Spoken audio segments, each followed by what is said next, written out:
चलिए come to the point.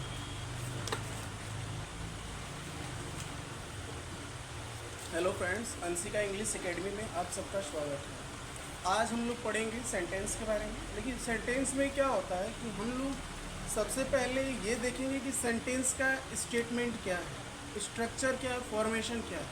जब हम सेंटेंस बनाते हैं तो सेंटेंस को आज हम लोग ऑपरेशन करेंगे, तोड़ कर देखेंगे कि सेंटेंस बनता कैसे है। तो देखिए, सेंटेंस जो होता है, सेंटेंस को फॉर्मेशन के लिए हमें तीन चीज़ को जानना बहुत ज़रूरी है, जो होता है सब्जेक्ट, वर्ब, ऑब्जेक्ट।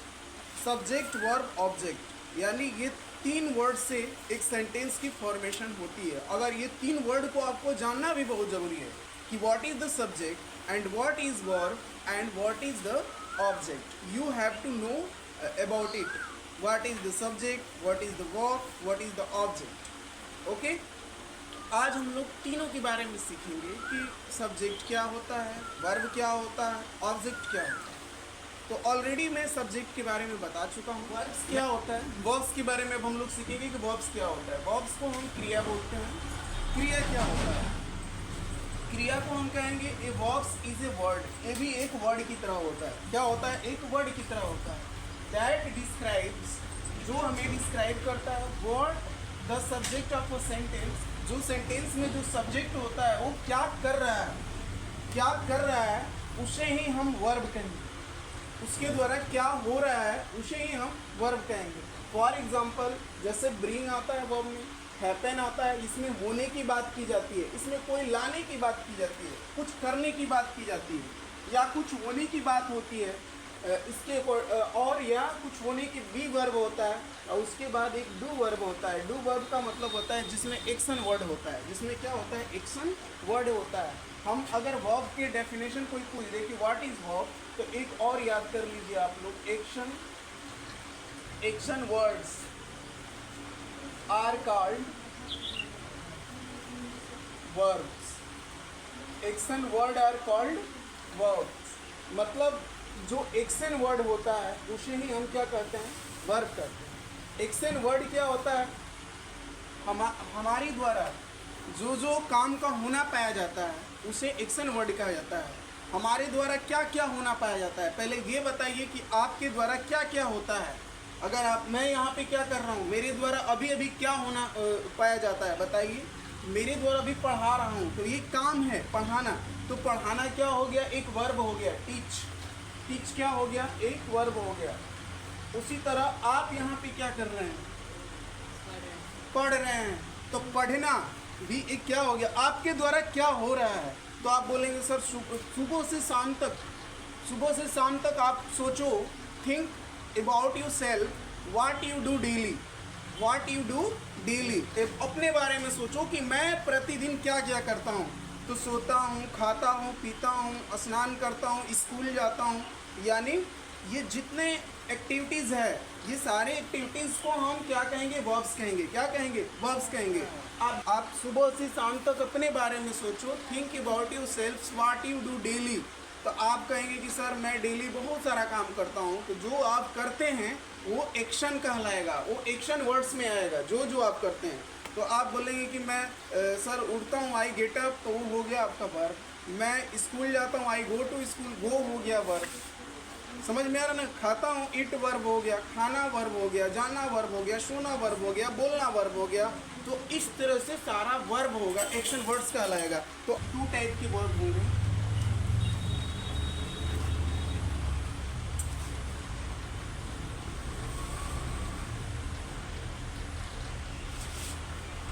एक होगा मेन वर्ब,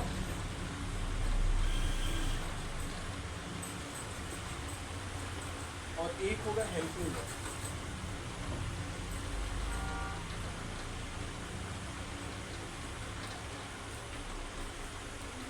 मेन वर्ब्स कितना होगा? तो मेन वर्ब्स की कितने टाइप हैं? तो देखिए, मेन वर्ब्स की 5 टाइप्स हैं।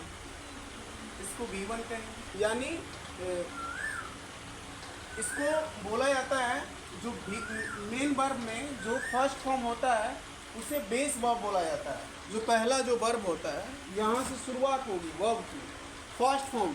मतलब इसको बेस वर्ब बोलेंगे। पहला रीड, क्या बोल रहे हैं, रीड, प्ले, स्पीक। इसे हम मेन वर्ब में पहला फॉर्म जो होगा, फर्स्ट फॉर्म वर्ब रीड हो गया। अब ये रीड वर्ब, रीड वर्ब हो गया। या एक और वर्ब मैं ले रहा हूँ, कोई भी वर्ब, जैसे यहाँ पे गो ले रहा हूँ। गो मीन्स क्या होता है, जाना, ये गो वर्ब हो गया। और कोई वर्ब होगा तो आप इसको क्या कर सकते हैं, लिख सकते हैं। अब ये जो वो वर्ब है, फर्स्ट फॉर्म है, ये फर्स्ट फॉर्म है। अगर मैं इसे सेकेंड फॉर्म में ले जाऊंगा तो सेकेंड फॉर्म में गो को कैसे लिखेंगे, गो नहीं लिखेंगे, अब इसे वेंट लिखेंगे। क्या लिखेंगे, इसे वेंट। वेंट का नाम आप लोगों ने सुना होगा। तो ये वेंट जो वर्ब है, ये फर्स्ट फॉर्म नहीं है, ये सेकेंड फॉर्म है। और ये गो का सेकेंड फॉर्म क्या होगा, वेंट हो जाएगा। लेकिन गो का थर्ड फॉर्म क्या हो जाएगा, तो गन हो जाएगा, चेंज हो जाएगा। कैसे, बोलो एक बार, गो वेंट गन। अब फोर्थ फॉर्म में जाएंगे तो ये गो किसमें चेंज हो जाएगा, गोइंग।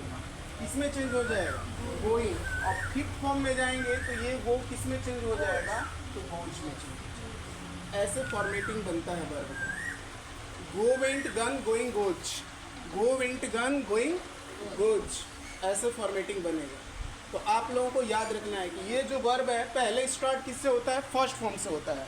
फिर उसके बाद सेकेंड फॉर्म होगा, फिर उसके बाद थर्ड फॉर्म होगा, फिर उसके बाद फोर्थ फॉर्म होगा, फिर उसके बाद किस फॉर्म में यूज़ किया जाएगा, फिफ्थ फॉर्म में यूज़ किया जाएगा। लेकिन बात आ रही है कि सर ठीक है, आपने बता दिया first form, second form, third form, fourth form, fifth form. इसकी कंडीशन क्या होगी, कब हम इसको यूज़ करेंगे सेंटेंस में, फर्स्ट फॉर्म वर्ब को कब हम यूज़ करेंगे। तो देखो, जब कर्ता, जब सब्जेक्ट डेली रूटीन बताता है, जब सब्जेक्ट क्या करता है, सेंटेंस में प्रेजेंट के एक्टिविटीज़ को बताता है कि जब हम क्या मैं कर रहा हूँ, जो भी आप अपने प्रेजेंट एक्टिविटीज़ को बताते हो कि मैं पढ़ता हूँ, मैं सोता हूँ, मैं स्कूल जाता हूँ। टीना पढ़ती है, और किसी दूसरे के भी बारे में आप बताते हो कि टीना झूठ नहीं बोलती है, टीना प्रतिदिन पढ़ती है, टीना अच्छी लड़की है। जो भी आप बताते हो किसी के बारे में, अपने बारे में, डेली रूटीन का मतलब होता है कि डेली काम को जब बताते हो कि मैं ये करता हूँ, वो करता हूँ, जो भी बताते हो, तब हम कौन सा वर्ब यूज करते हैं, V1 वर्ब यूज करते हैं। कौन सा वर्ब यूज करते हैं, V1। ये प्रेजेंट एक्टिविटीज को बताने के लिए होता है। किसके लिए होता है, प्रेजेंट में होने वाले काम को बताने के लिए यूज किया जाता है इसको, जैसे ये यूज होता है। तो आपको ये देख लेना है कि हेल्पिंग वर्ब में बहुत सारे वर्ब हैं जो क्या करते हैं, यूज किए जाते हैं। कब यूज करते हैं हम, जब होने की बात होती है, जब सेंटेंस में, जैसे मैं कहूँ सूरज लाल है, यहाँ पे सूरज के द्वारा कोई काम नहीं हो रहा है, लेकिन यहाँ पे कोई होने की बात हो रही है, कुछ ना कुछ होने की बात हो रही है कि सूरज कैसा है, तो सूरज लाल है। समझ में आ रहा है। तो यहाँ पे हम ये मेन वर्ब यूज नहीं करेंगे। यहाँ पे क्या है, क्योंकि यहाँ पे सूरज के द्वारा कोई काम नहीं हो रहा है, तो यहाँ पे हम कौन सा वर्ब यूज करेंगे, तो यहाँ पे हम हेल्पिंग वर्ब यूज करेंगे। क्योंकि सूरज नाम है, तो द सन इज यहाँ पे लगाएंगे, और क्या लिखेंगे, red, the sun is red. और यहाँ पे जैसे मैं यहाँ पे लिखूँ सूरज स्कूल जाता है। अब देखिए, सूरज के द्वारा, सूरज लिखेंगे यहाँ पे। अब यहाँ पे देखो सूरज, वो सूरज के बाद यहाँ पे मैं नेमिंग वर्ड अभी यूज कर दूंगा। अब मैं यहाँ पे क्या लिखूंगा, सूरज। अब यहाँ पे जाने का अंग्रेजी गोज हो जाएगा, गोज टू स्कूल। यहाँ पे मैंने ये वर्ब यूज कर दिया, B5, Suraj goes to school, ये वर्ब यूज हुआ है क्योंकि सूरज के द्वारा यहाँ पे काम हो रहा है।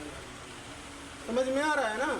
अब जैसे मान लेते हैं कि यहाँ पे भी समझ लीजिए वो सूरज नहीं है, ये सूरज है, सूरज बड़ा है, तो यहाँ पे क्या मैं लिखूंगा, सूरज इज बिग। सूरज बढ़ा है। तो यहाँ पे सूरज के द्वारा कोई काम नहीं हो रहा है, तो हमने कौन सा वर्ब यूज की थी? इज यूज किया। लेकिन यहाँ पे सूरज के द्वारा काम हो रहा है, तो काम के लिए हम मेन वर्ब यूज करते हैं। और मेन वर्ब कितने होते हैं? तो 5 होते हैं। ये सब मैं आप लोगों को बताऊंगा। तो पहले आप लोग को क्या करना है? सुनो, मैं बता रहा हूँ कि जो V1 वर्ब होता है उसे क्या कहा जाता है? प्लूरल वर्ब कहा जाता है। क्या कहा जाता है? V1 को हम क्या कहते हैं? प्लूरल वर्ब कहते हैं। जब आप बताइए कि जो V1 प्लूरल वर्ब है, तो इसके लिए सब्जेक्ट क्या चाहिए? सिंगुलर सब्जेक्ट चाहिए कि प्लूरल सब्जेक्ट चाहिए? सिंगुलर। अगर प्लूरल वर्ब है तो सब्जेक्ट भी क्या चाहिए? प्लूरल चाहिए। कॉम्बिनेशन बनाइए आप लोग, बोलो प्लूरल वर्ब के साथ प्लूरल सब्जेक्ट, यानी प्लूरल सब्जेक्ट के साथ प्लूरल वर्ब, और सिंगुलर सब्जेक्ट के साथ क्या होगा? Singular verb. यहाँ पे ध्यान दीजिएगा, यानी सब्जेक्ट अगर प्लूरल होगा तो वर्ब भी क्या होगी? प्लूरल होगी। और यहाँ पे सब्जेक्ट क्या होगा? सिंगुलर होगा, तो वर्ब भी क्या होगी? सिंगुलर वर्ब होगी। ओके, मैं यहाँ पे चाहूँगा मिटाना इसको।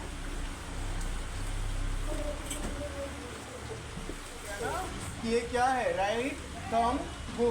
ये क्या है? प्लूरल वर्ब है। क्या है? प्लूरल वर्ब है। तो अब इसको आप क्या समझेंगे? इसको आप क्या समझेंगे? राइट का मतलब क्या होता है? लिखता है कि लिखते हैं? अब देखो, इसको जब ये प्लूरल वर्ब है तो आप इसको ऐसे पढ़िएगा, ऐसे समझिएगा। इसका मतलब यहाँ पे कोई ना कोई प्लूरल सब्जेक्ट होगा। जैसे कि लिखते हैं बोल सकते हो, इसका मतलब ये प्लूरल में जाएगा वर्ब। और यहाँ पे कोई सब्जेक्ट होगा तो वो सब्जेक्ट क्या आप यूज कर सकते हो? तो प्लूरल सब्जेक्ट कितने होते हैं? वी, यू, आई, दे। क्या होता है? वी, यू, आई, दे। यहाँ पे वी, यू, आई और दे, इतने वर्ब, इतने सब्जेक्ट में कोई भी सब्जेक्ट यहाँ पुट हो सकता है। यहाँ पे क्या हो सकता है? आ सकता है। जैसे हम यहाँ पे क्या बोल सकते हैं? We write. यहाँ पे वी राइट, इट मीन्स हम लिखते हैं। इसका मतलब क्या हो जाएगा? वी राइट, मतलब ये सब्जेक्ट प्लूरल, तो वर्ब भी क्या है? प्लूरल। अब इतने ही सब्जेक्ट में कोई आप यूज कर सकते हैं। और आप यहाँ का सब्जेक्ट क्या है? सिंगुलर सब्जेक्ट क्या है? आप बताइए। सिंगुलर सब्जेक्ट है ही, सी, इट और नेमिंग वर्ड हो गया। क्या हो गया? नेमिंग वर्ड्स हो गया। तो इसमें आप चाहेंगे यहाँ पे अगर आप ही राइट लिखेंगे तो गलत हो जाएगा, ही राइट नहीं होगा, दैट्स रॉन्ग। राइट? आप प्लूरल, ये प्लूरल वर्ब है ना, तो प्लूरल वर्ब है तो सब्जेक्ट क्या चाहिए आपको? बहुत अच्छी चीज़ बता रहे हैं, इंपॉर्टेंट चीज़ बता रहे हैं। यहाँ पे आ गया तो समझो कि हर चीज़ आपको आ गया। ये सब्जेक्ट, ये वर्ब क्या है? प्लूरल है, तो सब्जेक्ट आपको क्या चाहिए? प्लूरल चाहिए। तो सब्जेक्ट प्लूरल में आप या तो वी रख सकते हैं, तो वी रखेंगे तो वी राइट हम लिखते हैं। यू लिखेंगे तो यू राइट, ये भी सही जा रहा है क्योंकि प्लूरल वर्ब है, प्लूरल सब्जेक्ट है तो प्लूरल वर्ब। आई राइट लिखेंगे, ये भी करेक्ट है। दे राइट लिखेंगे, ये भी करेक्ट है क्योंकि plural subject plural verb, plural subject plural verb, plural subject plural verb. ये चीज़ आप ऐसे करके लिख सकते हैं, यू राइट लिख सकते हैं। तो आपको समझ में आ गया कि बेस फॉर्म, जो बेस वर्ब है, जो राइट है, कम है, गो है, ये प्लूरल वर्ब है। समझ में आ रहा है ना? इसका मतलब राइट लिखते हैं, कम का मतलब आते हैं, ऐसे समझना है इसको। गो का मतलब जाता है नहीं, जाते हैं, क्योंकि ये प्लूरल वर्ब में जाएगा, कभी भी ऐसे। अब देखो, सिंगुलर वर्ब हम बनाना चाहेंगे इसको। क्या बनाना चाहेंगे इसको? Singular verb. तो जब हम सिंगुलर वर्ब बनाएंगे तो राइट, हमने क्या कहा कि सिंगुलर वर्ब बनाने के लिए V1 में, यानी जो बेस वर्ब है, उसमें हम एस या ईएस जोड़कर हम क्या बना सकते हैं? सिंगुलर वर्ब बना सकते हैं। अब कैसे बनाएंगे? जैसे राइट है तो इसमें एस जोड़ देंगे तो क्या हो जाएगा? राइट्स। ये बन गया सिंगुलर वर्ब। कम है तो इसमें ईएस नहीं जोड़ेंगे, एस जोड़ेंगे, कम्स। क्या हो जाएगा? ये हो गया सिंगुलर वर्ब। गो है तो इसमें ईएस जोड़ेंगे, गोज। ये भी हो गया सिंगुलर वर्ब हो गया। अब देखो, इस गो माने जाते हैं, लेकिन ये गो माने, अब गोज माने क्या होगा? जाता है। ये क्या हो जाएगा? गोज माने जाता है। कम्स माने क्या होगा? आते हैं नहीं, कम्स माने आता है। राइट्स माने क्या हो जाएगा? लिखता है, लिखती है। ऐसे इसको ट्रीट करना है वर्ब को, ऐसे समझना है आपको। ये सिंगुलर वर्ब हो गया, यस या यस जोड़ने से। अब देखो, सब्जेक्ट क्या क्या था? ही था, सी था, इट था, नेमिंग वर्ड था। आप कभी भी सीता यहाँ पे क्या यूज कर सकते हैं? चलो मैं नेमिंग एक वर्ड यूज कर रहा हूँ, सीता। सीता राइट्स, क्या बोलेंगे? सीता राइट, राइट नहीं बोलेंगे, राइट्स। सीता राइट्स, इसका मतलब क्या हो गया? सीता लिखती है। अब जा रहा है सही सेंटेंस, स्ट्रक्चर सही है क्योंकि सिंगुलर सब्जेक्ट तो सिंगुलर वर्ब। अब यहाँ पे मोहन कम्स, मोहन आता है, ऐसे समझ में आ रहा है ना? दिनेश गोज, दिनेश जाता है। यहाँ पे दिनेश गो करेंगे तो गलत हो जाएगा क्योंकि गो का मतलब तो जाते हैं होता है, तो इट्स रॉन्ग। तो आपको अब समझ में आ गया होगा कि कैसे हम फॉर्मेटिंग करते हैं, वर्ब का कैसे हम फॉर्मेशन करेंगे। राइट से क्या हो जाएगा? बोलो एक बार, write writes, come comes, go goes. Go का मतलब प्लूरल वर्ब, गोज का मतलब क्या हो गया? Singular verb. तो सिंगुलर अगर वर्ब होगा तो सिंगुलर सब्जेक्ट होगा, अगर सिंगुलर प्लूरल वर्ब होगा तो प्लूरल सब्जेक्ट होगा। अब समझ में आप सबको आ गया? यहाँ पे कोई दिक्कत प्रॉब्लम नहीं है।